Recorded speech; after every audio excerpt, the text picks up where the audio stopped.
Coming to you from the heart of the Motherlode, this is EDC's Week in Review, your April 11th edition. Thank you for tuning in. Now on to the weather. Looks like we're going to have a sunny week with highs in the mid-70s and lows in the mid-40s. Should be a nice week overall. Now on to our top stories.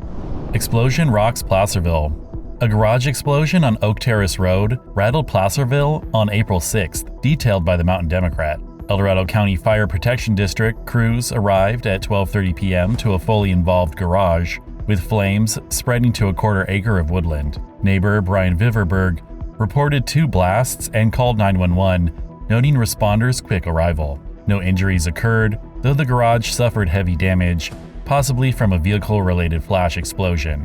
Police blocked traffic for 2 hours. The fire was quickly contained, but the cause is under investigation.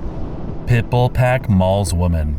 A woman was hospitalized after being chased down and mauled by a pack of pit bulls on April 8th on Sourdough Trail in Kelsey, according to EDC. Emergency services responded swiftly, getting the victim medical care and removing the dogs from the property. Neighbors reported over 30 prior service calls to the site, citing issues like illegal structures, squatting, domestic violence, and CPS calls.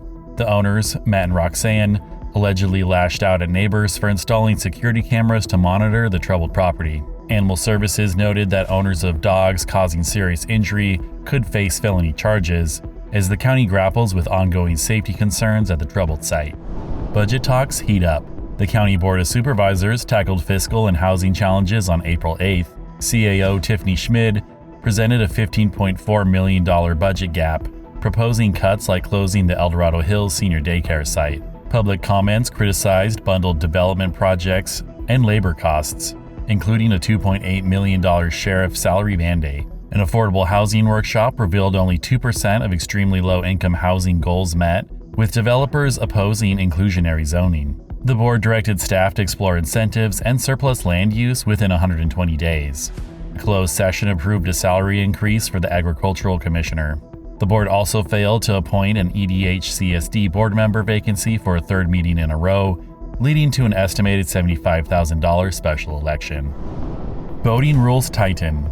Starting April 14th, Folsom Lake and Lake Clementine will require vessel inspections to combat golden mussels, reports Village Life. The U.S. Bureau of Reclamation's program mandates a 30-day quarantine for trailered boats, with seals applied post-inspection. Hand-launched crafts like kayaks are exempt, but Lake Natoma bans trailered vessels entirely. Found in the Sacramento-San Joaquin Delta, these invasive mussels threaten water systems and boat engines. Folsom Lake SRA Superintendent Mike Howard stressed prevention to protect ecosystems and infrastructure. Boaters must comply to maintain access to these county waterways. The next 2 stories may be inappropriate for younger listeners. Suspect faces assault charges. Adam Blankenship was arrested April 9th for multiple sexual assault charges, announced the El Dorado County Sheriff's Office. The investigation, launched in March, covers incidents across counties, including digital penetration and child molestation. Held without bail, Blankenship faces allegations like illegal recording and attempted rape. Detectives suspect more unidentified victims and urge tips to Detective Macris of the Sheriff's Office. Guard faces assault charges.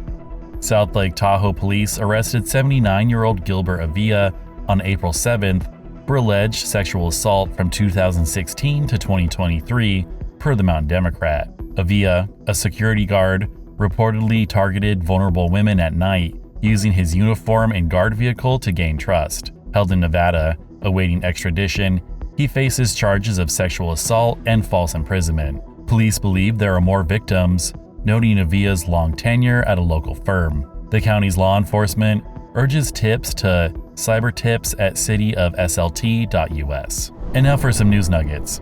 A public hearing on April 29th will determine the approval of the Crossings RV Resort in Diamond Springs, proposing a rezoned campground and hotel to boost local tourism. The Placerville Aquatic Center risks closure as county funding drops by about $40,000, threatening swim lessons and senior therapy programs. Over 20 El Dorado County wineries will host the 34th Annual Passport Weekend on April 26th to 27th, showcasing mountain-grown wines with tickets available now. Mikuni Japanese restaurant opened in El Dorado Hills Town Center, expanding the local dining scene with fresh sushi and cuisine. A robust snowpack of 113% of average, driven by March storms, bolsters El Dorado County's water supply. Title 25 rural dwelling engineered plans are now available to help Caldor fire survivors rebuild homes faster, supporting recovery efforts in El Dorado County.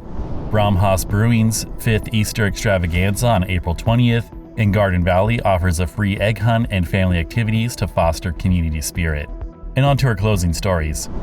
Museum leader retires.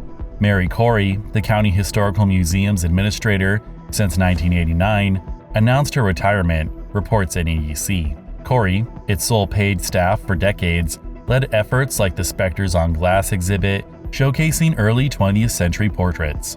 The museum has been closed since December 26, 2024, due to staffing woes. Budget cuts mean no immediate replacement, with Saturday-only hours starting at 9 a.m. Library Director Bryce Lavelle cited fiscal constraints from the Board of Supervisors. The county's historical preservation faces an uncertain path forward. Sheriff slams AB 1037. In a bold stand, the county's sheriff, Jeff Leipkoff, and District Attorney Vern Pearson are challenging Assembly Bill 1037, which they say threatens local control over drug-related issues. According to a statement from the El Dorado County District Attorney, the bill could worsen public safety by limiting local authority to regulate drug paraphernalia distribution. Leipkoff highlighted risks like needles in parks and wildfires sparked by unhoused individuals using open flames for drugs, citing 2024 incidents. Pearson criticized the bill's risk reduction, rebranding of failed harm reduction policies, noting 70% of California voters backed Proposition 36 to curb hardcore drug use. The county's lawsuit aims to preserve local decision-making power. This has been EDC's Week in Review, your April 11th edition. Thank you for tuning in. And as always, if you enjoy our content, please like, subscribe, and share with a friend. And if you want to learn more about these stories, please see the show notes.